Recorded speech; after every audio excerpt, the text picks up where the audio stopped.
나는 예민한 엄마입니다. 3장. 우울의 바다에 빠지다. 육아 우울증을 꼭 치료해야 하는 이유.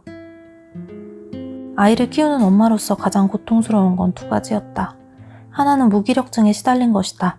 이 고통의 시기 동안 나는 매일매일 물속에서 달리기를 하는 느낌이었다. 고작 밥 차리기, 청소기 돌리기, 씻기 같은 기본적인 일상활동을 하는데도 안간힘을 써야 했다. 그마저도 아이를 돌봐야 하니 겨우 몸을 움직였지 만약 혼자 살았더라면 몇 날 며칠 침대에서 일어나지도 못했겠다 싶을 정도로 지독하게 무기력했다. 노골적으로 말하자면 사는 것 자체가 귀찮게 느껴질 정도였다. 우울증이 얼마나 무서운가 하면 아이를 사랑할 힘조차 바닥난다. 에너지 수준이 너무 떨어지다 보니 육아가 고역이었다. 소문난 아들 바보였던 내가 아이를 완전히 놔버릴 정도였다. 걸핏하면 아이에게 화가 났고 혼자 있고 싶다는 생각만이 머릿속을 지배했다. 아이를 망칠 것 같다는 두려움에 꾸역꾸역 억지 웃음을 지으며 최소한의 엄마 역할을 이어가려 기를 썼지만 소용없었다. 그토록 활발했던 아이가 점점 생기를 잃어가는 것이 보였다.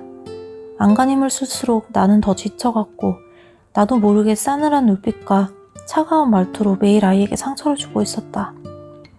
아이를 사랑하지 않는 게 아니었다. 다만 사랑할 힘이 없을 뿐. 그것이 육아 우울증이다. 목숨보다 소중한 아이마저 사랑할 수 없게 되는 무서운 병이다. 그 죄책감은 이루 말할 수 없이 크다. 아이가 밉다는 감정을 느끼는 순간 죄책감이 밀려오며 더욱더 우울해진다. 몸과 마음의 에너지가 하강나선을 타고 걷잡을 수 없게 곤두박질친다. 우울증에 걸린 엄마는 우주에 혼자 남겨진 미아처럼 두려움을 느낀다. 또 하나는 부정적 사고가 나를 잠식해가는 것이었다. 모든 것이 부정적으로 보였다.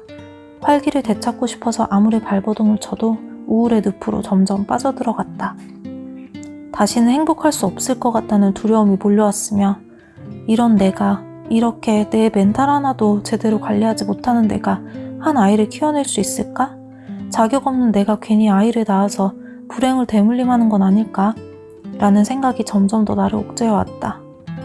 부정적인 눈은 아이와 남편에게도 향했다. 나는 아이의 미운 점만 크게 보았고 남편의 부족한 점을 곱씹기 바빴다. 한때 웃음이 넘치던 단란했던 우리 가족은 온데간데 없고 살얼음판을 걷는 듯한 살벌한 분위기가 이어졌다. 이 모든 게 나 때문이라는 생각에 더욱더 자괴감에 빠졌다. 가장 큰 피해자는 아이였다. 무엇보다 중요한 엄마의 사랑과 관심이 부재했으니 말이다. 우울증을 겪는 시기에 유치원에서 아이가 예전 같지 않다는 전화를 받고서 크게 충격을 받았다. 그때 나는 절규했다. 이거 꼭 고치고 말겠다고.